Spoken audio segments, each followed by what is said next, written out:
بسم الله الرحمن الرحيم دعوة كسر دوادا ورئيس كارا والله يلون دونه عثمان عبد الله سحردين عداني وأحو جيها رمها دمدا حسب معارض كا وداني وكسر عرق مريكان كا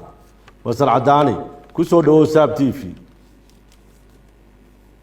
هسه وندو هيوان والسلام يا فهذا ساب تي في يوم مدة جمهورية الصومال ملك استايت شوغان السلام عليكم ورحمة الله وبركاته. عداني waxaad joogtaa dalka Mareykanka su'aasha oriyaan ku weydiinaya waxa ka dhacaya qabow iyo dhaxan daran oo ba'an oo saameyn ku yeelatay isu socodkii gaadiidka dhulka cirka iyo dadkiiba horta arintaasi bal xog kooban naga sii iyo saameynteedu ku yeelatay بسم الله الرحمن الرحيم كيس مر لبعض وقت السلام يا انت انا رنتا وقلين جوابتها ugu horeysa waxaan jeclahay inaan tacsidiro inaa lillahi wa inaa ilayhi raajicuun saddex nin oo runtii shalayto inaga baxay oon aad u aqaano labana aad u aqaano ninno aan isku xusbinahay ilaahay saddexdaba naxariistii jannaha siiye oday maxamuud aadan dheri oo odayaasha maanta Soomaaliland rag ugu waaweyn ahaa iyo naankii caanka ahaa ee la xamiista ahaa ee kamanka iyo heesaaba ee suuqaanta ummadda jamhuuriyadda Soomaaliland caanka ku ahaa Cabdinaasir Macalin Caydiid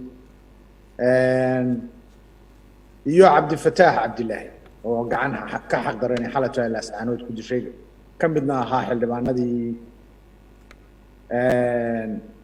xisbiga wadani ee aan soo bixin laakiin sugayaasha ahaa ilaahay saddexdaba waxaan uga baryayaa in naxariistii janna hoygooda ka dhiga janna fardowsa maxamuud aadan dheri wuxuu ahaa odaydii la wada garanayo oo odayaasha reer burco ugu weyna aniga adeerkay aarsa xardiid bay saaxiib ahaayeen iyo oday faarax xadhigle iyo maxamed xuseen iyo raggii guddida horumarinta gobolka Togdheer ku jiray bay ahaayeen ilaa intii la soo noqday oo dhan runtii nabadayntii iyo dalkan wixii juhdi la geliyayna ka soo qayb qaatay ilaahay qoyskiisii iyo maxaan ku raadayay ummadda jamhuuriyadda Soomaaliland waxaan leeyahay samriye imaan ha ka siiyo Cabdinaasirna dee waa wasaaradda maaliyadda markaan joogay maxaan ku raadayay warfaafinta wasaaradda warfaafinta iyo dhaqanka iyo wacyigelinta ayaanu aad isu baranay nin dee taariikh leh buu ahaa isna mujaahid ahaa runtii ragga suugaanta maanta qaranka jamhuuriyadda Soomaaliland ama Soomaaliba inta ku hadasha ay xirfadiisa iyo heesihiisa iyo intaba ay yaqaaniin nin aad iyo aad sharaf badan oo magac leh oo aad mudana xanuunsanayay ilaahay intaba qabriga ha u nuuro Cabdifataaxna iyo laascaanood arrimaha ka dhacaya runtii foosha xun leh ee muddada ka socday oo ka tacsiyeynaya reer laascaanood nabtiyaaladay xaqna uu iska soo bixi doonaa gacanka xaqlaa dishay ilaahay xisbiga wadani iyo bahda qoyskiisii iyo gobolka Sool oo dhan intaba waan ka tacsiyeynaya gobolka Togdheer waan ka tacsiyeynaya maxamuud aadan bahda suugaanta meel kasta ay joogaan Cabdinaasir baan ka tacsiyeynaya qaranka jamhuuriyadda Soomaaliland haddaan intaa taa kaga baxo waxa weeye waad aragtaa dee Mareykan la isma baxo marka for the last week ugu dambeeyay imika saddexdii cisho ugu dambeysay ilaa 14,000 oo diyaaradood baa runtii ayaa la kasal gareeyay dad ilaa 60 ku dhowina way dhinteen waxaana ku dhinteen waa dhaxan qaar baabuurtii laga dhexalay iyo qaar maxaan ku raadayay si kale u dhintayba dhaxan aad iyo aad oo aan dowladka qaarkood aan taariikhda weligeed laga arag Soomaaliya maxaan ku raadayay Mareykan ayaa ka dhacday laakiin waa laga soo baxaya anagu waxaan ku joognaa dhulka ugu qabqabow oo marmarka qaarkood minus meelo ka mid ah Minnesota waxa ahaayeen minus 50 bay ku dhawaayeen iyo 40 iyo wax minus 40 bay ku dhawaayeen wax la arko la maqlay ma haddaad in yar dabada joogto shan marir aad joogto waxa laga yaabaa in amputation lagu sameeyo gacmaha iyo lugahaba way dhiig oo dhan baa xidhma marka frostbite wax la yiraahdo ku dhaca waxa lagu jiray guryaha lagu jiray marka cimilada adduunka isbedelaysa meel walba ka taagan haday duufaanatay haday maxaan ku raadayay baraf tahay haday tahay dabaylahan wareega tornadoda loo yaqaan aad bay u badan yihiin iyo bariirka marka ilaahay inaga badbaadiyo aamin ilaahay idinka samata bixiyo hadii ka badbaadiyun caddaani waxaad ka warhaysaa in somalilan si rasmi uga bilaabantay arrinta diiwaangelinta codbixiyaasha arrintaasi sidaad u aragtaa maxaad se ka odhan lahayd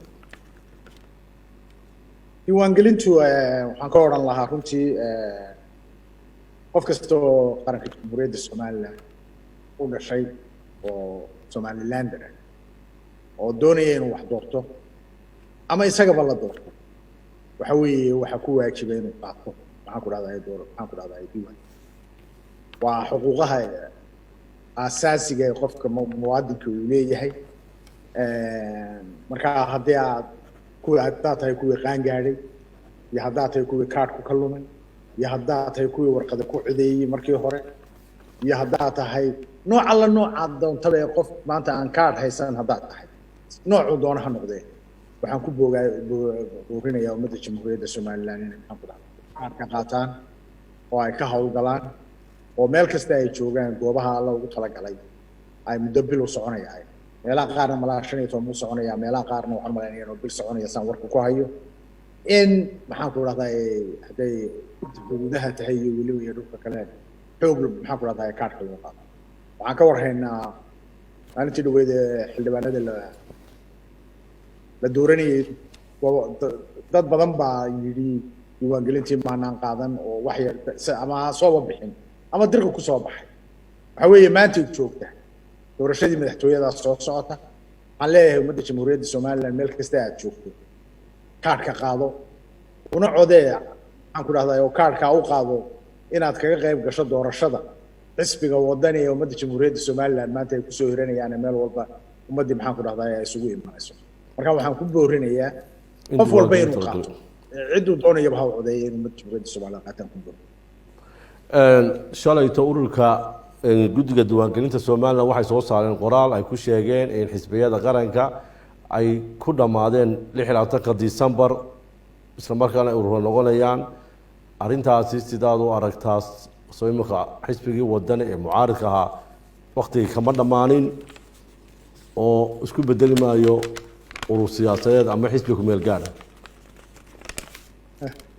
waa xisbi ku meel gaadhay iyo urur siyaasadeed waa kala jaad kaysow wariye weyn baa tahay oo la socda dalka waxa ka jira iyo cid walba waxay tidhaahdo waxaan maqli jiray taariikhda waxaa la odhan jiray ilaah haaye maya marna meel hanagaga wada yeersiin abtiga siciid waxba ku dheeraan maayo guddoomiyaha diiwaangelinta oo abtiyaalada kuma dheereeya anugu laakiin waxaan u sheegayaa un hadalka uu yidhi maalintii la weydiiyey wuxuu yidhi xisbi urur xoob siimanaya marna ma jirayso waana runtii oo sharcigu ku taagnaayeen nidaamka xisbiyadu hadday markii hore tahay iyo hadday maanta maxaan ku dhahdaa tahayba mar walba waa xisbi qaran oo taagan oo jira oo maxaan ku dhahdaa hay-adihii qaranku lahaa ee dastuuriga ahaa ka mid inuu dhacayna waa la ogyahay madaxweyne waxaa iskhilaafsan hadalkaa maalintii hore guddoomiyuhu yidhi iyo hadalkan uu shalay soo yidhi waxaa kaloo iskhilaafsan hadalka uu madaxweynihii hore ee jamhuuriyadda somalilan Muuse Biixi Cabdi uu yidhi iyo hadalkan uu guddoomiyuhu yidhi oo ah xisbiyadu waxay noqonayaan ku meel gaadh waxaa la wax isbedelayaan ma jiraan Muuse Biixi isagoo xilkiisii dhammaaday iyo waqtigiisii uu dhammaaday ayuu maanta ku fadhiyaa waan u aqoonsanay madaxweynihii hore qaranka jamhuuriyadda somalilan yahay gurteedu waxay ku fadhidaa inuu yahay maxaan ku dhahdaa muddo 20 sano bay ku fadhiyaa maxaan ku dhahdaa wax khayr sharciya oo maxaan ku dhahdaa aan meel adduunka ka dhicin waxa maxaan ku dhahdaa baarlamaankii hore intay ku fadhiyeen waad ka warhaysaa iyo inta ay jireen waxa maanta hadday xisbiyadu urur u noqonayaan oo ay dhaceen oo waqtigoodu dhacay macnaheedu waxa weeye Muuse Biixina madaxweyne ma noqon karo xisbiga qarankan kama jiraan iyo dalkan kama jiraan marka waa inuu baneeyaa haddaanu xisbiga ilaa guddoomiye xisbi uu yahay oo xisbigiisu aanu maanta xisbi ahayn dalkan shuruucdu leeyahay maxaan ku dhahdaa jirta ummadda jamhuuriyadda somalilan ku laanootay aanu dhisanay meel walba kaga duwan waxa weeye inaynu shuruucdeeda mar haddii uu leeyahay Muuse Biixi uu maanta leeyahay xilkaygiina wuu dhammaaday xisbigaygiina wuu dhammaaday oo sharci maaha سجى يوح وكل دواني مجرو محاك هذا قفك الشعب marka waxa weeye xisbina waxa bedeli kara xisbi la doortay baarlamanna waxa bedeli kara baarlaman la doortay madaxweynena sida la sheegay waxa bedeli kara madaxweyne in kasta aanu qabnay inuu xilkiisii dhamaaday wuxuu ku joogaana ay tahay xoog iyo xaaraan runtii qodobka kale ka jira waxa weeye Soomaaliland haddaan raacsado kayso Soomaaliland runtii de waqti adag baynu ku jirnaa maanta waxyaabaha ugu adag maanta ugu foosho xun ka jiraan waxa weeye weligan waxaanu hayn dad sharci ku wada hadla oo sharciga ku wada dooda maanta waxaad ogaataa iyadoo ay jirto caburin iyadoo ay jirto xarag xaaraan iyadoo ay jirto cagajugle iyadoo ay jirto diljid iyadoo ay jirto wax yani maskaxda ummadda jamhuuriyadda Soomaaliland markuu 17 sano aan soo marin ay jirto Muuse Biixi iyo Maxamed Kaahin la socotay ay jirto inay haddana maanta ay leeyihiin shuruucdii dalkan burburinay وما أنت وعدوكته يجا بابية محن كنا ضاير إن حسبيه ده هالك جانا يجا بابية محن كنا ضاير يجي جورت ذاك اللي يبصي يعني أدوك تاريخ الميل اللي كم جرتو أنا هو أدوك مال الله مال أدي كجرت من جرتو مال لقوا واضح الله أمد دوفانا كده أمد دجالها كسعده أمد دولك هجريو مال لقوا واضح الله تاريخ الدورشات المسؤولية اللي قبنا هي أمد الدورشات برلمان هي اللي قبنا هي مرة لقوا waxa adduunku ku murmaa waxa weeye waxbaana laga shubtayo waxbaana laga sameeyo laakiin maalmaha doorashadu dhacayo meel wada ka warhaysayo marka waxa weeye ayaan darada maanta in haysta iyadoo abaar dhulka wali abaara qaar ay ka jiraan oo ay baasan tahay oo waxa kale oo dhan aan soo sheegay ay jiraan maantana muxuu Muuse Biixi inoogu daray madaxweynihii hore xilkiisu dhamaan ummadda jamhuuriyadda Soomaaliland ugu daray oo ku soo kordhiyay waxa weeye shuruucdiina waa burburinayay ma jiraysaa marka waxaanu ku soconaa waxa weeye دل شروع لمنهن اعتراف دونية أو رادينية وحنا كسرنا شروع ذي كينتا شروع ذا كينتا نوعوية يا حب بدن ما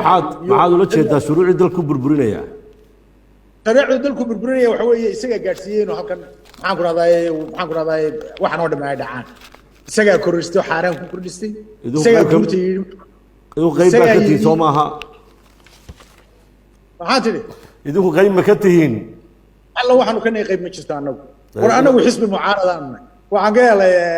سعيد شاكي إلى آخر سيا أي كهل لي مال أيام مشاغل هذه طراد مليون أي مال كهل يعني يرضى وضوء أنا على شو ناكسن مثال وناكسن بوشاغل وحزب المعارض كي وحزب المعارضة أنا قبل إحنا لو جيبيه ونضلك وهنا أنا قدور عشان قبلتان كذا تمدحتويه ذا نملي متكلين مليهم عدة له أود على واحد حكومة ده مدحوينها قرن كجمهورية الصومال. مركا وحيد هذا ممكن دريول وضم أبوه أو شعب كيكو قيلية دوش يشوف. أو دريول كسيرها سيدني السيدن ما قاعدين قتخلي بس أيوة كتوري سبوي لك ما دم ما يوي. وهو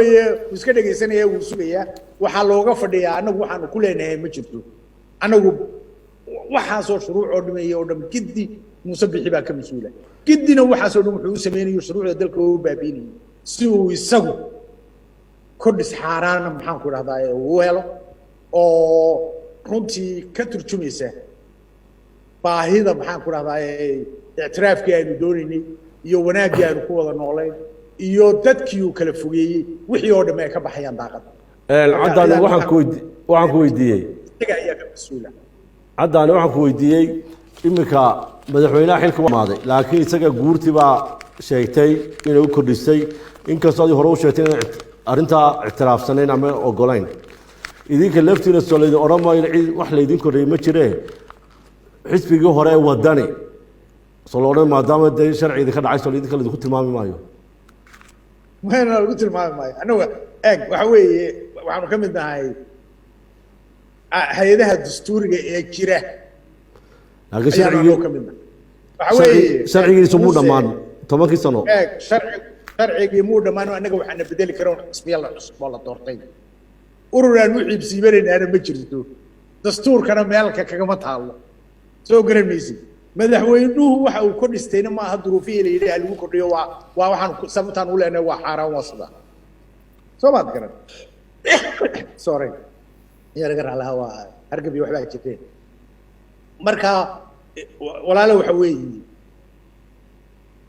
وحلا وحان محاك هذا أنا قلنا قدام هذا حسبيون بان بدلي كرا لا دورتي صدخدا حسبينا صدخ حسبيون بان بدلي كرا hadii la leeyahay furuuc dalka kama jirto oo wax la wixii la doono ayaa ka dhacayana oo waxa rabitaanka Muuse iyo waxa uu doonayo ayay Soomaaliland ku xidhan tahay oo umadu waxay noqonaysaa cid u shaqeysay isaga ee aan dal iyo qaran u shaqeynin arrintaas waa arrin kale marka dambeyn arrinta laga yiri ma jirto lagu socdaa xeerarkii kaynta lagu socdaa iyo shuruucdii kaynta ayaa loo socdaa oo khatar ku jirta Soomaaliland caddaana diiwaangelintu hadday dhammaato doorashaa ku xigi doontaa teebaad filaysaa amaad rajaynaysaa doorashada la geli doonaa haddii tii ururada noqoto diyaar ma u tihiin haddii tii madaxtooyada noqotona diyaar ma u tihiin maxaad filaysaa doorashadii anagu waxa weeye in badan waanu sheegay waxaan u taaganay doorashada sababtaan ugu taaganayna ma aha simple because doorashada madaxtooyada aan rabnaa qura ma aha yes waanu rabnaa doorashada madaxtooyada xaq baanu u leenahay 10 sanadood inaan ku gallo mar baanu dhacnay mar labaadka cid noo diidi karta inaanu gallo waanu doorashada madaxtooyada galnaa ma jirto waxa la wuxuu doona hawlaaqo waxyaabaha nimanka intaan su'aashaada ka jawaabin arrintan nimanka diiwaangelinta guddiga diiwaanintu ay wadday waraaqda shalay qoreen waxay ku tusinaysaa wax la karkarinayo waa arrin madaxweyne Muuse iyo maxkamadda iyo maxaan ku rahdaa xeer ilaaliyo ka wada hadleen maxaa maxkamadda ogteeda iyo hawleeda iyo siiyay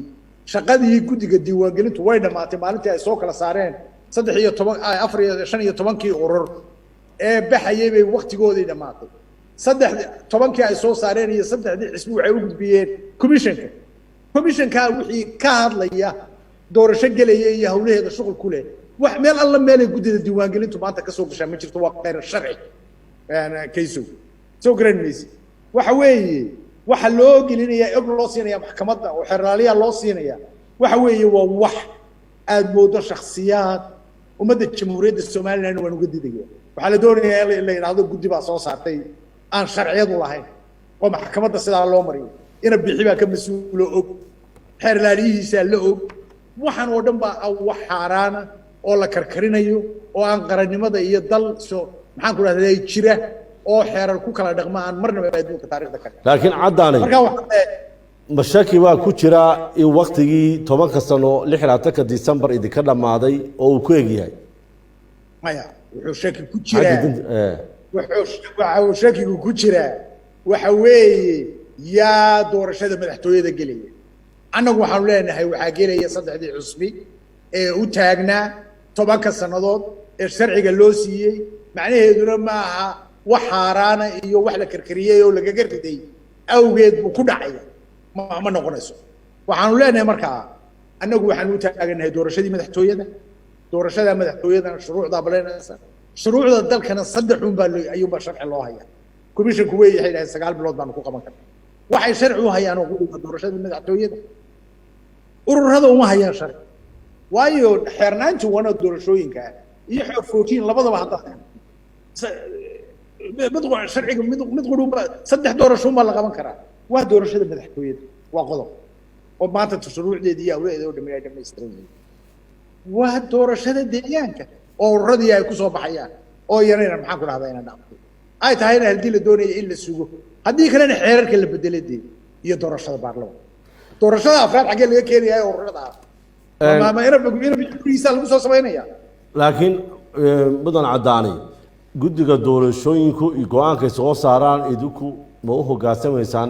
ama ta madaxtooyada ku dhawaaqaan ama ta ururada kala horeysiyaan idinku taamaantii dadka intay ku dhawaaqaan anagu kayso ummadda jamhuuriyadda Soomaaliland waxaan u sheegaynaa waxaan sharci loo sahayn cid alla cid ku dhawaaqada waxay qiimo leedahay ma jirto wax alla waxay qiimo leedahay ma jirto shuruucda hadii la bedelayo oo la leeyahay ururada ayaa la sameeynaya dad waa arrin kale markeeda laga tashan doonaa laakiin dal jireen oo ummad jirteen ayo ka dagaalamay dulmi iyo foolxumo iyo xumaan ka dagaalamay iyo shuruuc la burburiyo sidii la doono loo isticmaalo la malmaloojiyo marbar sidii la doono loo dhigo ayaynu ka maxaan ku raadayay ka dhidinaynu ka dagaalamay tiiban maanta asixinaya oo ku soo sameynaya waxaan doona ka yeelaya cid alla cidii doonta ha sheegto waxan weyn wax sharci ku maxaan ku ku salaysan ha noqdaan maaha wax afar qof isku yimaadaan nin maxkamad joogay ilaaliyay su-aashaan ka gudubno waxaa jirta dadaalo la doonayo in lagu wada hadalsiiyo Somaliland iyo Soomaaliya oo wada hadal dib loo bilaabo dadaaladaas oo la sheegay si diblomaasiyad u socdaan arrintaas sidaad u aragtaa kasoo arrintaas waxay soo baxday maalintii madaxweynuhu tegay safarkii Djibouti dhaqan ku tegay dhaqan qaran baan ku tegay ummadda jamhuuriyadda Soomaaliland shaqadii qaran ku tegay waxay intuu bixinayay taa xaq uu leeyahay waana wuxuu kala furayay iyo wuxuu bixinayay iyo wuxuu isku celinayo shaqadayada ma isaga jira isaga maxay choice kale laakiin waxaan u sheegaynaa ummadda inaanu shaqo qaran ku tegin ee arrin personal ah oo hadduu fasaxiisa iyo hawlihiisa uu qaadanayo uu tegay ummadana ma jira habaabinta ay ku jirto ay maxaan ku radaa ay tahay waxaan jirin in mar walba loo sheego maxaan ku radaa ummadda maxaan ku radaa laga dhaco madaxweynihii hore ee Muuse Biixi waxaan ummadda uga doonaynaa inuu sheego waxa Xasan Sheekh ka wada hadlo in badan buu isagii Maxamed Kaahin Somaliland xisbiga waddan ku aadeeyay Soomaaliya hoostana way kala socdaan oo iyagoo yani wax si waliba si faashil oo fool xun oo aan damiirnimada iyo dhaqanka iyo haybadnimada qaranka jamhuuriyadda Soomaaliland ay ku jireen bay in badan ku eedeeyeen maxaan ku radaa xisbiga waddani Soomaaliya waxaanu doonaynaa Muuse Biixi iyo Xasan Sheekh wuxuu ay ku wada hadleen inuu ummadda u sheego waa qodob soo garanaysa waxaanu kaloo doonaynaa Muuse Biixi aan u sheegaynaa iyo ummadda jamhuuriyadda Soomaaliland iyo international community inaanu Muuse matali jirin maanta matali karin masiirka ummadda jamhuuriyadda Soomaaliland waayo maanta uma hay mandate waqtigiisii wuu dhamaaday ummadda jamhuuriyadda Soomaaliland kalsooni kuma haysato waxaanu doonaynaa anagoo aan diidaneen wada hadalka in la bilaabo wada hadallo Soomaaliya la yeesho waxaanu qabnaa waqtigan inaanu waqtigii ku habboonayd waxaanu qabnaa madaxweynaha cusub ee la dooran doono ee doorashadiisa la isku hayaa hadduu Muuse yahay iyo hadduu cid kale yahayba inuu madaxweynahaas arrintaa galo oo maxaan ku raahdaa isagoo kalsooni qaranka jamhuuriyadda Soomaaliland oo dhan ka haysta oo maxaan ku raahdaa galo waxaanu kaloo soo jeedinaynaa inaan wada hadal laba gelin Soomaaliya lala gelin ilaa heshiisyadii ummadda jamhuuriyadda Soomaaliland ee dawladdiisii ilaahay ay la gashay madaxweyne Xasan Sheekh iyo madaxweyne Shariif labadaba oo ay ka mid tahay tii hawada oo ay ka mid tahay maxaan ku raahdaa arrintii inaan la carqaladayn waxyaabaha horumarka iyo waxyaabaha xuquuqda bini'aadanimada ku salaysan sida macaawimooyinka xuquuqda insaanka inaan midna maxaan ku raahdaa waxyaabaha lagu wada heshiiyay ay ka mid tahay aan midna maxaan ku raahdaa la qarayn heshiisyadoodii sidiisii ay u fuliyaan hadday hawadii tahay iyo hadday tahay maxaan ku raahdaa wixii horumar ee ummadda jamhuuriyadda la siinayo iyo wixii macaamilo ilaa ay intaa kuwa hore ka soo baxaan maxaa lagala gelayaa waayo dee wax macquulaba ma aha oo maxaan ku raahdaa aaminaadba la isku qabee markaa Muuse masiirina uma leh wixii hawle ay jirayna may samayn markaa taasuna waa sidaas laakiin sida cadaan sheegtay hore waxa u tiri xisbi doorasho bedeli kara madaxweyne Muuse Biixi isaga dalka fadhiya isaga madaxweynaha kursiga madaxweyne sharciya oo la soo durta bedeli kara inta la bedelayo xaq miyaan u xaq buu leeyahay inuu heshiis gali karo maadaama madaxweyne dalka maxay ku diidantiin taas marka laga heshiiyo inta aan laga heshiin ee qaranka jamhuuriyadda Soomaaliland sida caadada iyo dhaqankeenu ahay haddii laga wada heshiiyo oo kororkiisa laga heshiiyo oo ay xisbiga wadan iyo xisbiga wuxuu muddaba ku baaqayeen marna walba ay ku baaqayeen waxay bariyeen oo ay lahaayeen iyagoo u turaya Muuse dalka wuxuu doonayay inuu dagaal ka rido sidoo u dhaqmaya iyo wax walba wuxuu rabay inuu dagaal sukeeyo ka rido cidda diiday ee aan u dhag jala ku siin ee dalkan iyo dadkan u turaya waxa weeye xisbiga wadan iyo xisbiga wuxuu wacalla wax kasta oo kala uu sameeyay Muuse war ma laga heshii sidii aan lahayn oo ummadda jamhuuriyadda Soomaaliland isugu timiyo ka heshiisi haddii laga heshiiyo kalsooni la siiyo xaq buu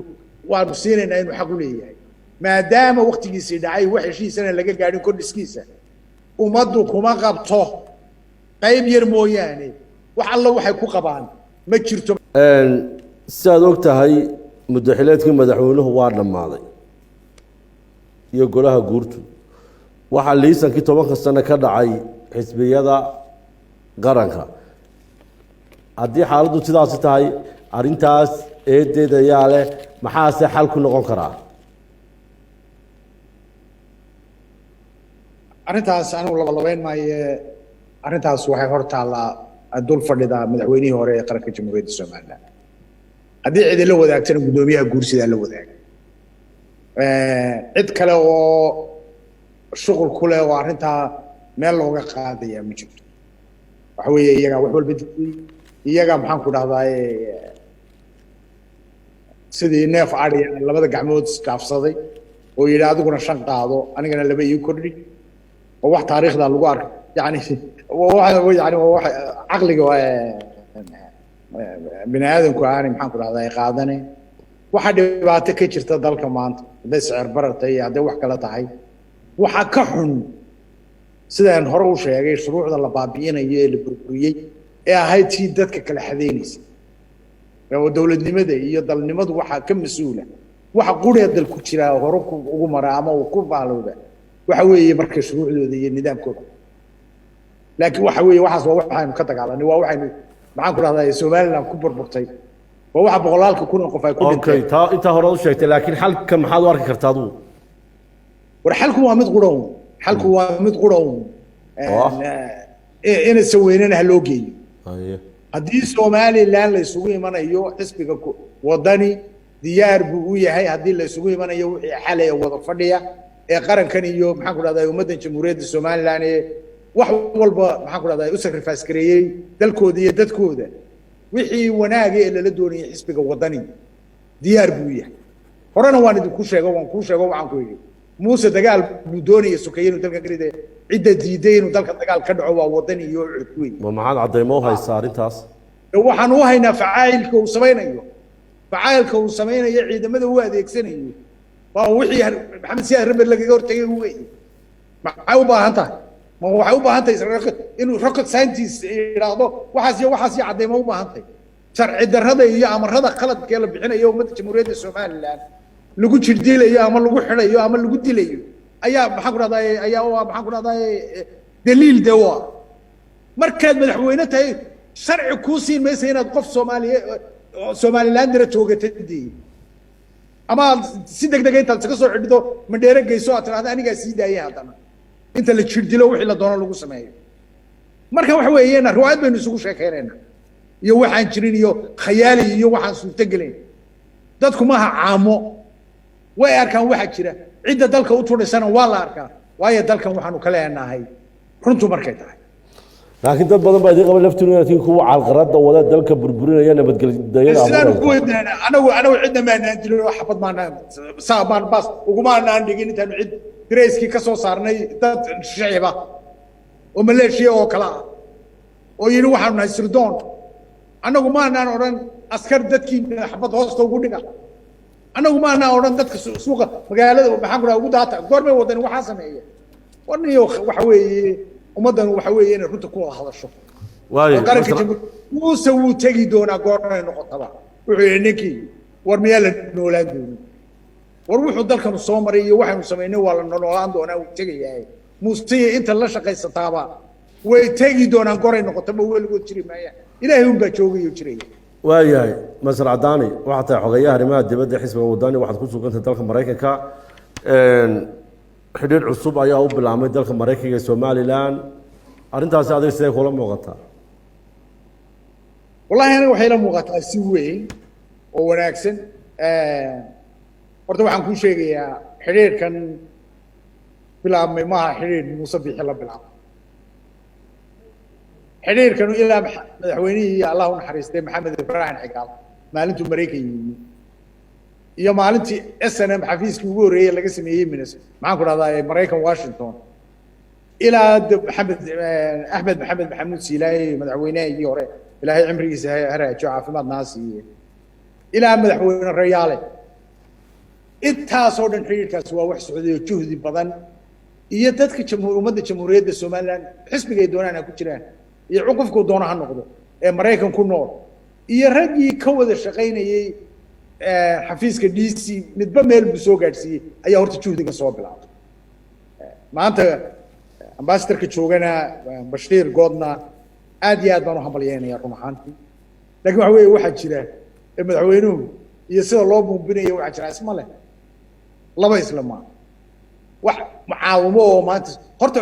wuxuu ku bilaabmaa waxaan uu ku bilaabmaya hawlahan aanu ka hadlayno sanadka iyo congressku ay maxaan ku rahdaa iyo housku ay soo saareen wax alla waxay ku leedahay arrinka ictiraafka ma jiro ee weli wayba cadaynayaan waxay leeyihiin aqoonsiga Somaliland waxba maxaan ku rahdaa kama khusaysa waxay u arkaan weli Somaliland inay tahay gobol ka mid ah Soomaaliya oo qodobka ugu horeeya qodobka labaad waxay u arkaan danahooda iyo hawlahooda ay ku ilaashanayaan ummadda maxaan ku rahdaa badda cas iyo geeska Afrika waxa ka jiray wax Somaliland ugu jiro oo maanta leeyahay waqtigaas ama tababar la siinayaa ma jirto waxa qudhe ka soo baxay meesha ubuucdeedu waxa weeye xeerkan aw xeer sidiisa u taagan buu ahaa imika waa la referay wax yar baa laga soo daray maxaan ku rahdaa National Defence Act Authorization ka loo yiraahdo maxaan ku rahdaa miisaaniyadda wax lacag oo Somaliland ugu jirta ma jirto penina ha noqdo dollarna ha noqdo ma jirto macaawinooyinka laga sheekeynayo Somaliland baa Soomaaliya Mareykan siiyay bal waxaad sheegtaa madaxweynaha iyo dadka ka hadlay waxaad raadaan halkeebay ku jirtaa oo ay mis lacagtaas oo leedisiin bal waxaad sheegtaan goorma la ictiraaf maxaan ku rahdaa tababar layna siinaya ciidamada ama maxaan ku rahdaa layna la shaqeynaya waxa la sameeyay oo arrinkaas cadeynaya in daraasad la sameeyo daraasad dabadeedna warbixin wasaaradda maxaan ku rahdaa arrimaha dibadda iyo wasaaradda difaacu ay u soo gudbiyaan qaybta sanadka iyo congresska iyagoo ka wada hadlay iyagoo daraasadda ku saleynaya waxyaabihii ka dhacay maxaan ku rahdaa waxay ku soo arkeen daraasaddaas maxaan ku rahdaa markii Somaliland tagay oo maxaa ka mid ah in training la siin karo oo maxaa ka mid ah sidii wax la isaga kaashan karo wax oo maxaa ka mid ah yani waxyaabo badan oo aan wax iska daraasadun gidigood ku wada salaysan laakiin mid qura aanu lahayn waqtigaas iyo waqtigaas iyo waqtigaas maxaan ku rahdaa ay sameeyeen laakiin waxa kale oo daraasadda ku jiraan ku dhameeyay waxa la eegayaa Somaliland sida adduunyada dalkeeda iyo dalkeeda ula macaamisho waxa xeerka loo baabiyo loo yareeyay waxaan oo dhan looga soo saaray xeerkii gaarka ah iskaashiga weynaaye markii hore la sameeyay loo rifay waxa weeye waxa la arkay sidoo dictatoriyada musabix ku dhaqmayo deedna wax yar baa laga soo reebay Soomaad garan waxaas oo dhan muddo 6 bilood ilaa 5 sanadood ay qaadanaysaa daraasadeedu warma markaa wixii ka soo baxa waanu soo dhaweynaa haday wax ka soo baxaan mise waqtigan xaadirka wax gaara oo Somaliland la oranayo waxaas la taabto aan ahayn daraasadda iyo waxa la sameeyo iyo iskaashigaas sidoo soo hortagalayo anagu ma hayno kuma hayno laakiin sharaxaba umada lagu sameeyo waan wax la wax jira jirin laakiin Mr. Cadaani mar haddii golayaashii sare ee Mareykanka lagu soo hadal qaaday Somaliland oo arrimaheedii la soo hordhigay taalaftooda miyaan wax weyn ahayn waxa weyn xageenu joognaa waxa ama la soo hordhigay miyaan la soo hordhigin waxa ka muhiimsan maxaa kaaga soo baxay markii la soo hordhigay wixii la soo hordhigay dib baa loo rifay baan ku yidhi oo xeerkii la soo dhigay oo dhow waa la baabiyo waxba kama jiro waxa ku jirtay markii hore in Mareykanku ay ka furtaan xafiis maxaan ku rahdaa Hargeysa maanta kuma jirto waxa ku jirtay in wax walba maxaan ku rahdaa macaawimo degdeg imika ay ahayd in wax la ilaamiyo wax la sheego xabad kagama jirto war wixii soo kordhay anagu qaranka jamhuuriyadda Somaliland wanaag iyo farxad iyo baan ku soo dhaweynaa reyn baan ku soo dhaweynaa laakiin wax daraasada iyo warbixin ku salaysan yaan laga dhigin in ummadda jamhuuriyadda Somaliland in la ixtiraafay ama Somaliland maxaan ku rahdaa Mareykan uu heshiisyo waaweyn la galay wax walba wuxuu ku xidhnaan doonaa daraasadaas markay soo dhamaato markaas uu dadaalayaa Bashiir maxaan ku rahdaa good laakiin Bashiir inkastoo Washington ka dadaalo macaamilka iyo waxa ka socda maxaan ku rahdaa Somaliland iyo xaq darrada iyo maxaan ku rahdaa dictatoriyada waxaas dabraysa oo baabi'inaysa dadaal kasta oo Bashiir good maxaan ku rahdaa sameeyo safiirka maxaan ku rahdaa iyo waxa la wixii juhdi dadka Mareykanka Somaliland jecel iyo ummadda jamhuuriyadda Somaliland ee Mareykan degani waxa la wixii ay sameeyeen oo dhan wuxuu muusabixin sameynayo ee xaq darrada ah ee dalkiisii dictatornimada dasbatnimada ee uu ku sameynayo ayaa baabi'inaysa oo waxba ka suurtagelay taasaana nidii sheegaya oo dhaba oo maxaan ku rahdaa facts oo waxba laga maxaan ku rahdaa qoray master cadaan aad baad mahadsantahay intaasi waxaan kusoo gabagabeynaynaa wareysiga gaarka aan la yeelanay cismaan cabdilaahi saxardiin cadaani oo ku sugan dalka maraykanka gaar ahaan magaalada Minnesota ahna xogeyaha arrimaha dibadda xisbiga mucaaradka wadani cadaani aad baad mahadsantahay intaan mar kale kulmayno dhammaantiin daawadayaasha waxaan leenahay sidaas iyo nabadgeliyo iyo nooli kulante aad iyo aad baad mahadsantahay adiga iyo bahda SABC TV iyo ummadda Jamhuuriyadda Soomaaliya nooli kulante